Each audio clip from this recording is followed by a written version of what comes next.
18ª puntata della trasmissione A tu per tu con il consulente, la seguitissima rubrica che si occupa di economia e contabilità. Anche in questa nuova puntata non farà mancare ai telespettatori la chiarezza sugli argomenti affrontati.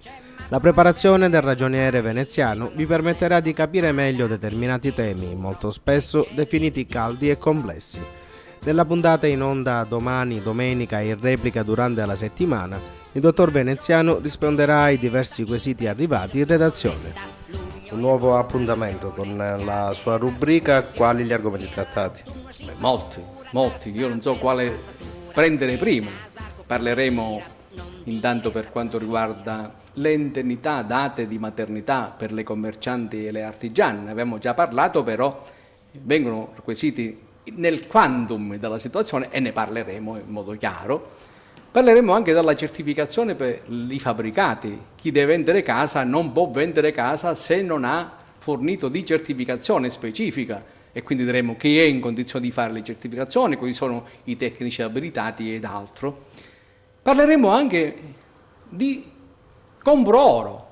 Vanno di moda perché non perché si va avanti, si va male, perché si va a vendere oro per andare a superare possibilmente ostacoli familiari. Dispiace, però sono attività che sono fiorenti in questo momento particolare, che stanno crescendo come funghi, e ci sono domande specifiche in questo contesto. Come ci si comporta? Ebbene, diremo che cosa bisogna fare, come bisogna organizzarsi, perché lì c'è il riciclaggio, c'è la rigettazione, c'è l'usura, da stare attenti perché diventano problematiche questi benedetti negozi.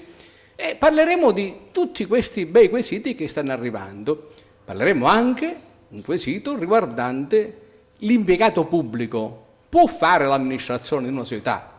Lo diremo e lo spiegheremo, perché poi pur vero che sono quesiti che sembrano logici, però la verità è che poi al fatto compiuto chi si trova di fronte a questo muro trova una soluzione. Noi siamo qua per dare un servizio come sempre.